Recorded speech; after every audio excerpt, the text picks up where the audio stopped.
Pero ngayon, isa po ako sa tumatakbo kasi personal bilang samahan. So ngayon ang daming binimato sa akin. Kisyo, ang bumoto sa akin, tanga. Kisyo, pinapatanga ng eleksyon para pag-disqualify mo.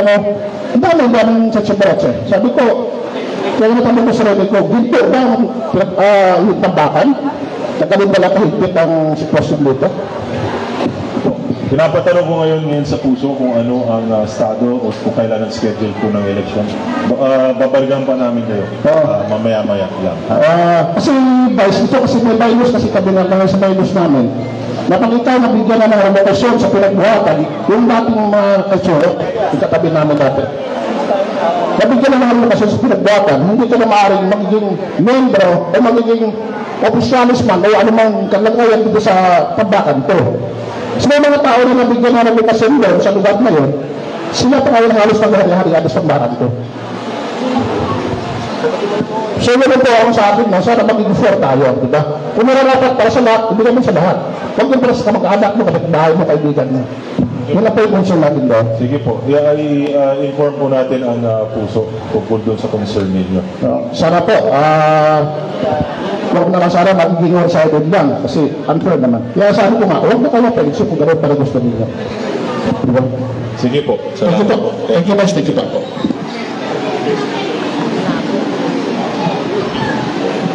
Okay, sige, bigay mo ang inyong opinion regarding it. Para naman po sa tanong ni Sir sa Tambakan, nakausap ko na po yung officer ng Tambakan. Kasi po, ang huling usapan po namin, hingin ko yung bylaws nyo, tapos yung listahan po ng member. Ang problema po, hindi na po bumalik sa office. Kasi kailangan po namin reviewin yung bylaws, saka i-validate yung member. Katulad po nung ginagawa namin sa mga election ng HOA.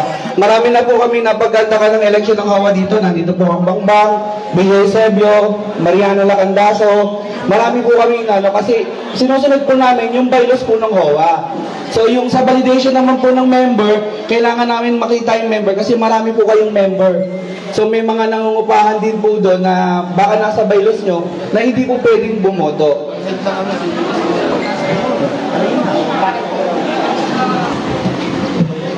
Sir, kasi yung presidente po, si Pres Bote, hindi po bumalik sa office para sa hinihingi namin bylaws sa member. Alam po ng mga HOA dito na nanghihingi kami ng members, list ng members saka ng bylaws bago po tayo mag-conduct ng HOA. Ang barangay naman po handang tumulong pag meron pong eleksyon ng HOA. Kami po yung tumatayong Elecom para maging fair po sa lahat. Kasi ang utos po ng ating kapitan, hindi tayo pwede magdikta kung sino yung mananalo ng HOA officer. So kami po, gumigit na po kami para maayos po yung eleksyon natin sa HOA. Yes sir, ganito po. Yung income na ginawa nila, nung time na nag-apply kami, nag-submit kami ng kandidacy namin, walang income na namin doon. Kundi yung tumatakbo din na presidente ngayon. Siya tumanggap ng application namin. Ay tumating na in-income na.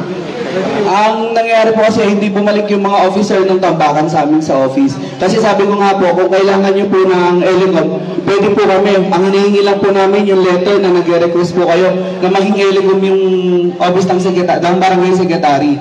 Ganon din po. Alam po ng mga HOA yan kung paano po yung proseso. Kaya ganon po yung ginagawa namin sa mga HOA na nag-request ng election.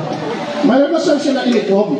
Hindi na Elecom nila na nasabi na nila. Opo. Kaya nung time yun, sabi ko, mga kami ng kandidacy namin, wala pang Elecom, kundi ang nandoon, yung opisyalis sa tumatakbo din ng presidente. Balikan to, sir. Depende po kasi sa homeowners kung sila ay kukunin kaming Elecom o yung mga officer po ng HOA yung mag-e-Elecom din. Kasi meron po nakalagay sa ibang bylaws ng HOA na sila din po yung mag-e-Elecom. Na sila yung mag-e-Elecom. Kung gusto nila, barangay ho, kaya nanghihingi ho kami ng letter. Di ba po, pumunta po kayo sa office kasama po yung ibang officer. Ang hiningi ko po nun, listahan tsaka yung bylaws nyo. Kasi doon po kami babase sa bylaws nyo. Hindi pa po bumabalik yung officer eh. Ibang issue yun sir, nung pinunta namin sa inyo, yung tanong, kung maalala mo, ikaw sa kuryente yun. na nag-set tayo na sabi ko nito, itong araw nito, itong pizza, mag-limit dapat kami sa mga sinasabihan namin. Ayun, iba pa yung sa kuryente, pero yung huling kasing pumunta sa akin, yung sa Tambakan, si Pres Bote, siya po yung nakausap namin tsaka ibang member. Sabi ko nga po, yung list po talaga, kasi kami, kahit na kami po yung magbabalidate sa mga taga-Tambakan, tutulong po kami ang barangay po para po magkaroon ng maayos na eleksyon sa mga HOA. Ngayon po, pwede naman po kayong pumunta sa opisina, kumonsulta para sa gaganaping election po ng homeowners nyo. Kung sa akin, sir, agree ako sa ganong situation. Huwag na lang kumuha ng elector na related din sa kanila. Kasi ano pala, di ba? O yan nga po, sabi ko nga, kumarin na lang sana. Sa barangay na kami masapit ng aming issue. Pwede po yan, pwede. Ganun po ginawa ng ibang HOA. Kasi ang elector naman nila, ang pera nila. So ano pa kami doon? Diba?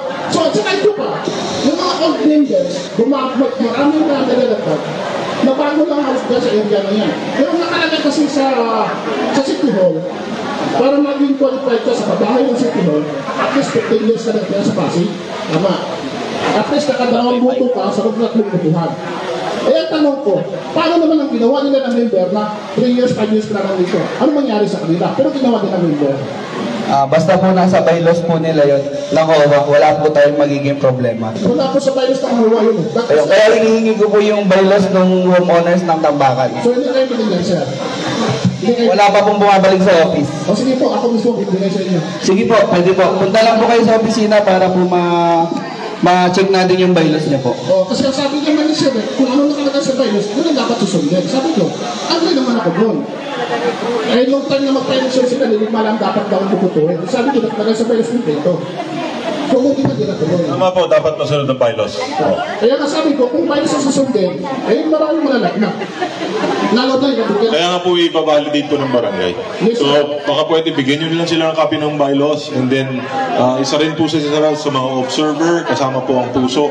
Actually, ang jurisdiction po ninyo, pag meron kayong mga question, under pa kayo ng DSHUD. No? So kung pwede po, yun muna, step 1 muna natin, imbes na magra-rush tayo. Pero pag meron po ang City Hall na sinabi na 15 years ang qualified, kahit ano sabihin ng HOA, kailangan masunod po ang City Hall kasi under po ng community mortgage program po yan. As ganyan ang advice kasi most ng barangay under pa rin sa Rosan City. So, mas powerful pa rin sa City. Ito, sino talaga nakalagay sa Rosan City yun? Ipitas na nakakaya sa Pasig at nakapagbuto ka ng dalawang meses sa tatlong buwan. Hindi ko ito sa sa akin sa silipang bulabi ko lang nakikita sa inyo. So, kung yun ang susundin, marami mo lang ang ginawa nila, pinamagyan nila, important kayo din. Huwag kayong mag-alala, hindi mo makakalusot yan. Sana sir. Thank you po. Maraming salamat po at para sa huling katanungan, tawagin po natin Ma'am Melay Tabuso ng Comandante Esquinita Neighborhood Association. Ma'am Melay, dito po ba? Ayun. Magandang umaga po sa lahat. Tumayo na po ako ng unang ugnayan natin sa ating barangay. Yes po. Ang naging po namin ngayon, sitwasyon namin, kalugar po namin si Prof. Manny Azar. Dalawa po existing ngayon na lumalabas sa Asuncion. Isa po, Asuncion Neighborhood Association. Saka ito po Comandante Esquinita Neighborhood ASO. Bakit po kami nagkaroon ng ang Esquinita po, from the very start, even ng pandemic, at ang city government po, sa Esquinita po ibinababa ang biyayang ibibigay bahay-bahay during the pandemic. Kami rin po ay nagkaroon ng initiative para po dun sa country natin. So nakita po ng city government, siguro po, na aktibo po ang Esquinita. Ngayon po, ina-acknowledge pa rin po namin yung nag-apply po kami sa CSO to comply para ma-acknowledge yung aming organization. Ang problem po, di ba po ang nilis ko doon ay Miralco at ang water. Ang water po, God's grace, nailapit ko po yun sa Maynila Water, yung mga member namin na may problema para makabitan, nag-iipon na lang po sila ng pangkabit. Pero isa po sa requirements ay magbibigay from kasi wala po silang title, basic na needs. Pero kailangan na po is letter from the homeowners or yung neighborhood association. So, para po magayon, nakapag-coordinate po kami kay Ana para maging one na lang, isa na lang ang sa Asunsyon. Kaya lang po, ayaw po bumaba. Gusto po namin ay maging fair yung election. Nung nag-usap po ng unang meeting, ang gusto lang po niya ay homeowners. Neighborhood po tayo. Ibig sabihin po, may karapatan po yung mga dekada ng nangungupahan sa lugar namin. Na-exclude po yun kaya hindi siya nag-materialize. So, ang gusto po namin ngayon, para po ma-push yung gusto po namin kasi Vice, nagkaroon din ng problem that time na during ng meeting, niraise nila yung go bag natin.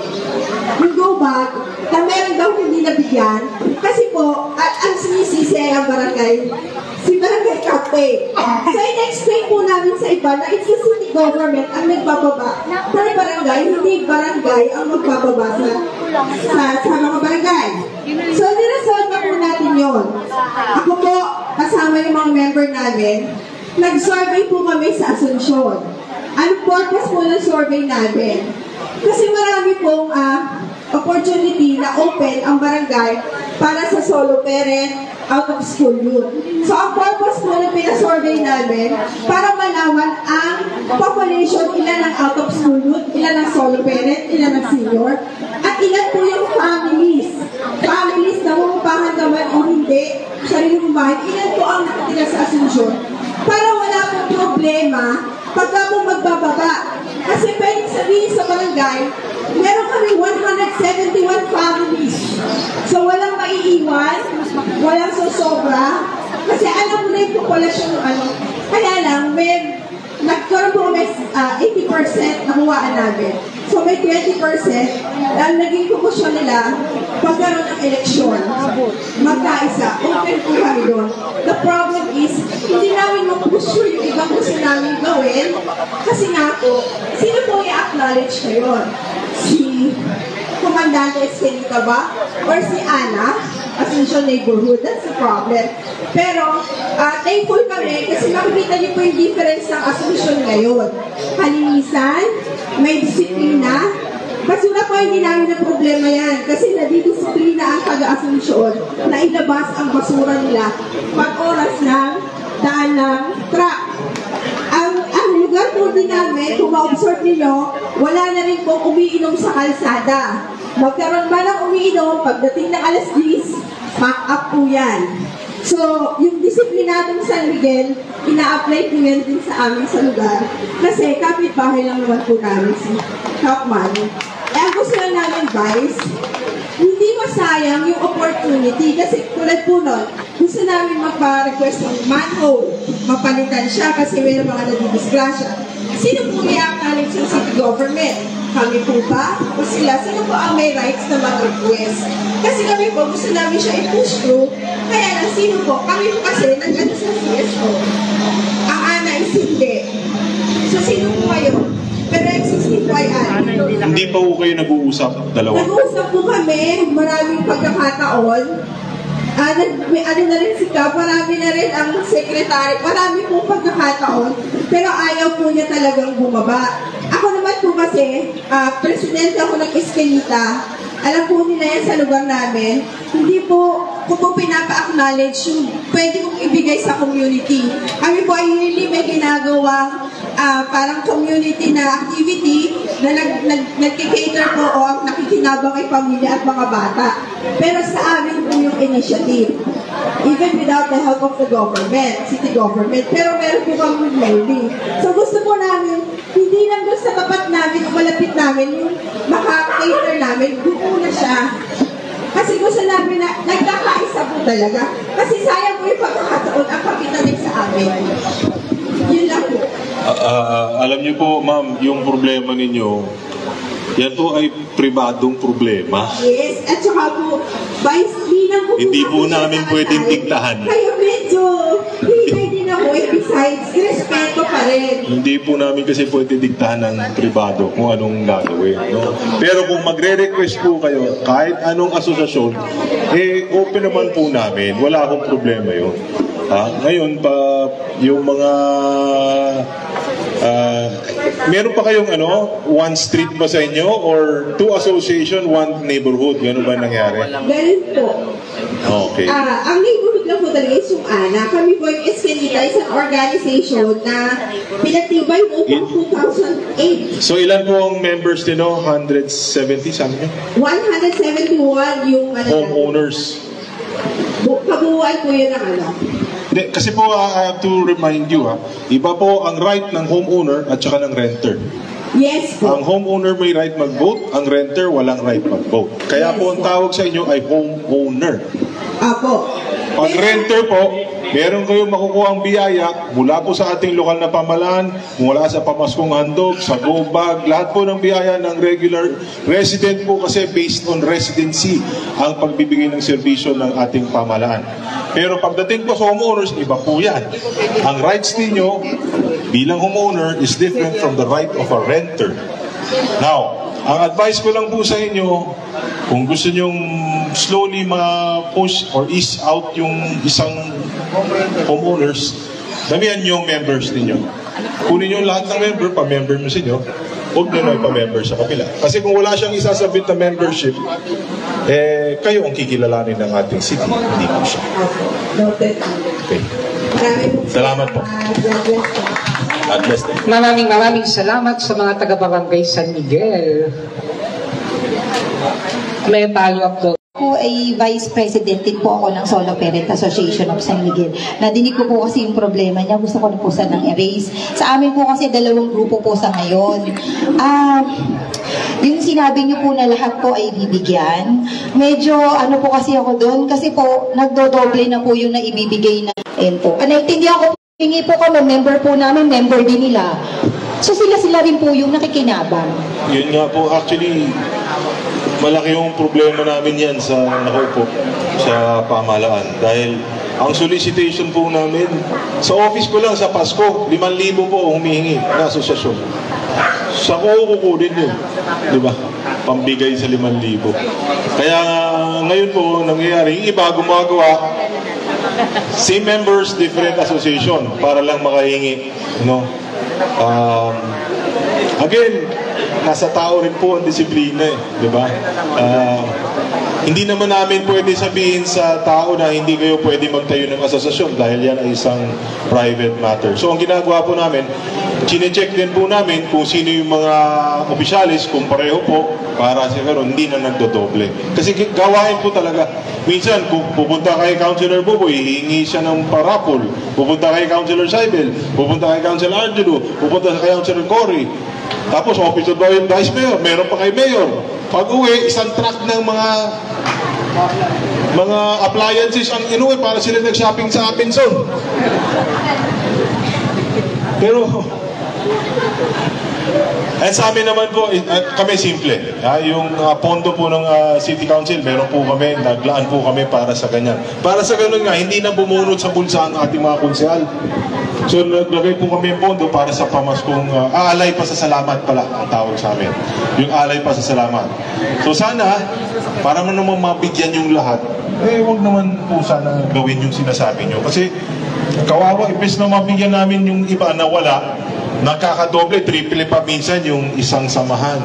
Akala nila, nagagancho nila kami. Pero totoo, ninanakaw nila yung kapwa nila Pasigenyo.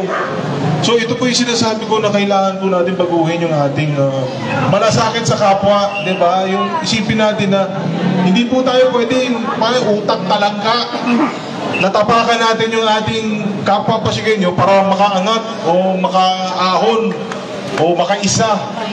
Dapat po, kung inuuna nga natin, yung wala, tulungan natin Kasi yun ang ginagawa na yung ating pamahalaan, di ba?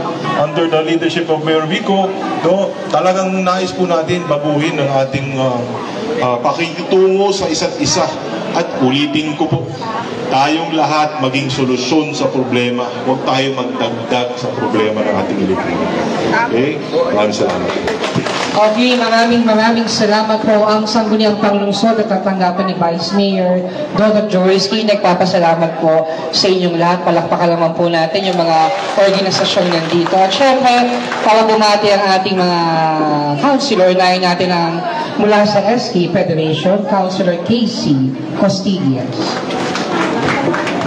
Isang magandang araw po sa ating lahat. Maraming salamat po na, sa pagpapatunay na ang ating mga kapwa Pasigueño ay handang makinig at makiisa po at tumulong at tulungan po ang buong konseho ng Pasig na sa pagpapaganda palalo ng ating pong barangay. Bilang sa amin pong opisina, bilang presidente po ng Sangguniang Kabataan, kami po ay nagmo-monitor sa ating 30 SK Council at nung nakaraan lamang po nakapagpasa po ng ordinansa na tinatawag na Seal of Good Youth Governance, kung saan titingnan natin mabuti ang performance po ng mga SK at talagang proud na proud din po akong sabihin na yung ating SK Chairperson, ang SK Council ng Barangay San Miguel sa pangunguna ng ating SK Chairperson Dave Bravo, talagang magbibigay po sila ng mga nararapat na serbisyo para sa mga kabataan. So maraming salamat po at magandang araw po sa ating lahat. Maraming salamat, Konsihala Casey. At syempre, ang susunod po, ang ating Konsihala, Cybel Asilo Gutila. Ayan, so muli po, magandang tanghali po sa inyong lahat. Congratulations po kay Cap Manny. Sa ating po mga homeowners, maraming salamat Press Bev sa pagbibigay mo ng pagkakataon magsama-sama ang mga homeowners and organization. I know, yung iba sa inyo, uwig na kangiti, yung iba na may pag-aalinlangan kanina, at least merong hope na may matatapos ang kanilang mga itinulog na suliranin. Sana ho magtuloy-tuloy ang koordinasyon ng city government, lalong-lalo na ho ng mga homeowners at barangay. Palakpakan natin si Cap Manny kasi halos sinasagot din niya ang lahat ng mga bagay na pwedeng sagutin ng barangay at iyon yung nagbibigay ng pag-asa sa atin, lalong-lalo na dito sa inyo. So muli, maraming salamat at magandang tanghali po sa inyong lahat. Maraming salamat, Konsihala Cybel, at syempre ang ating birthday boy, palakpakan natin, Hansi Bruboy Agustin. Ito yung kanina. Umaasa. Meron, huwag kayo magalala. Nandyan lang yan. Pinito yung device. Pinaganda ako device. Oo, may pagkain. Sabi sa inyo. Alam niyo, nagpapasalamat ako sa inyo lahat. At naging memorable yung aking kaarawan. Halos buong San Miguel, Barangay San Miguel, bumati lang na happy birthday sa akin. Maraming salamat po. Nais ko lang po nagdagdagan para sa kaalaman ng lahat na meron pong pinagtulong-tulungan naming ordinansa doon sa konseho na yung mga nahihirapan sa CFEI sa kuryente, yung nag-a-apply sa kuryente, no? Pwede na po kayong mag-apply kahit po hindi kayo ang may-ari ng lupa.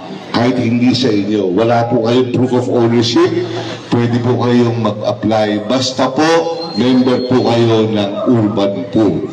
Homeowners Association, Neighborhood Association, kailangan po nakarehistro kayo sa Luzon at 60 square meters yung bahay ninyo, 1 to 7 meters po ang taas ng bahay ninyo. Kahit two-story yan, okay lang yan, mabibigyan natin sila. Basta made of light materials. Yan po yung tulong na nung naging Office of the Building Official kasi ko, sabi ni Mayor Bico, tulungan mo yung mga kapuspalan natin Pasigueño magkaroon ng kuryente sa bahay. So marami na po tayo natulungan at ngayon po sa ating mga konsyal na tumulong na latag itong ordinansa na to, makakapag-apply na po kayo ng CFEI. Pupunta lang po kayo sa puso, sa urban pool, hihingi po kayo, kung member kayo, bibigyan kayo ng special electrical certificate. Pagdating po nun, pag nakatanggap na po kayo nun, pupunta na kayo sa Office of the Building Official, Electrical Section, at bibigyan na po kayo ng kuryente. Malalagyan na po kayo ng kuryente. Iyan po yung naging pakay namin dito. Kaya po kami dumating. Yung problema ninyo, problema rin po namin yan. Kung yung problema ninyo ay pumuputi yung buhok nyo, ako po wala nang puputi. Balbas na lang. At bigote. So magandang araw po sa ating lahat at salamat po. Maraming salamat, Councilor Buboy Agustin. Ang susunod na po ay ang ating Councilor Cory Raimundo. Representative po ang ating kagawad po, Raimundo namin. Magandang umaga po sa inyo lahat. Isang paumanhin at hindi ko makakadalaw si Consiala Cory. Kasi siya po, kung di po na inyo alam, siya po ay stroke po siya. Pero siya po ay in good condition po and getting well. At sa lukuyan po siya, nagkakaroon po siya ng therapy. Kaya po gusto niyong miss na mo yung servisyo. Kaya sana po maisama mo sa ating mga dasal for her fast recovery. At kaya po kami dito para to update kasi lagi siya tatanong ano ba yung nangyayari. Yung utak niya tayo nagkatrabaho pa rin. Kaya sana po maisama po natin and nabuhay po ang barangay siya. Bigyan naman kayo salamat. Maraming salamat, Councilor Cory Kagawad po, Raimundo. At syempre ang susunod naman po ang ating konsehala, Angelo De Leon.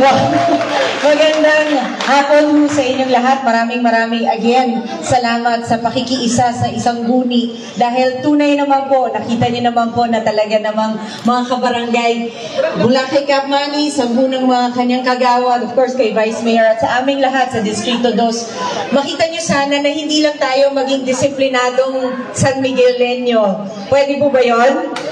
Pero maging huwarang Pasigueño tayo. Tulad yan, lagi nang sinasabi natin, hindi tayo dapat parte ng problema dahil ang problema mo, darating at darating yan kahit hindi mo iniintay. Darating at darating yan. Pero sana, sa pagdating ng problema, tayo mismo ang maging solusyon. Again, hindi namin sinasabi na kayo lang ang magiging solusyon. Dapat kami rin. Pero pag tayong lahat dito sa Pasig, magkaroon ng iisang layunin na hindi lang mahalin ang ating barangay, kundi mahalin ang ating lungsod, dun lang tayong makakita ng tunay na pagbabago at patuloy na pag-agos ng pag-asa dito sa San Miguel at sa buong Pasig. Kaya mga kabarangay, nakikiusap po talaga ako. Makipagtulungan po tayo sa gobyerno.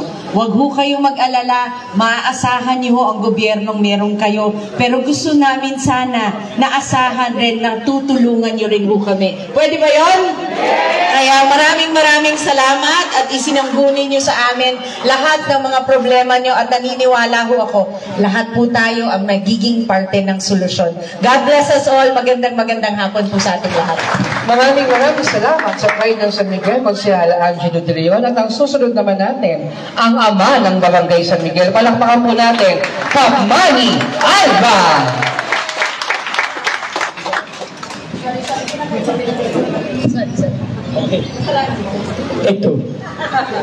Okay, maraming po salamat sa inyo, sa inyong pagdalo at siyempre sa bumubuo ng isang gunit sa ating magiging na Vice Mayor Dudut Jaworski at sa mga kusya natin ng ating bayan na nakusahan na isang gunit po natin ang ating mga munting mga problema.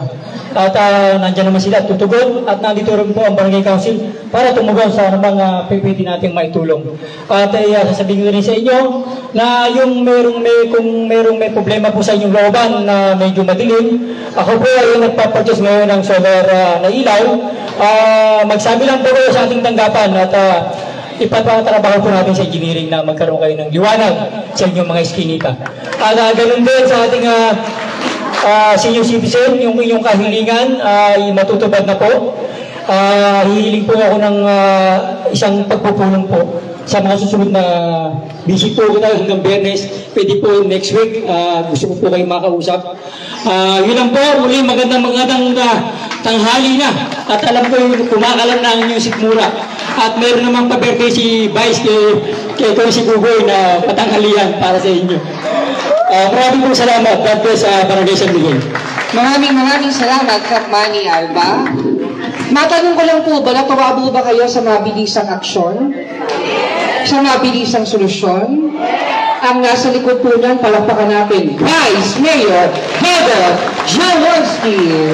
So, unahin ko muna kay Kap Manny. Salamat sa inyo at sa buong Barangay Council, no, sa inyong pagpapaunlak dito sa aming programang Isang Guni. Siyempre, sa Maxville, salamat po for allowing us to use your facility po. Mamaya po, darating na yung bago niyong court. Promise.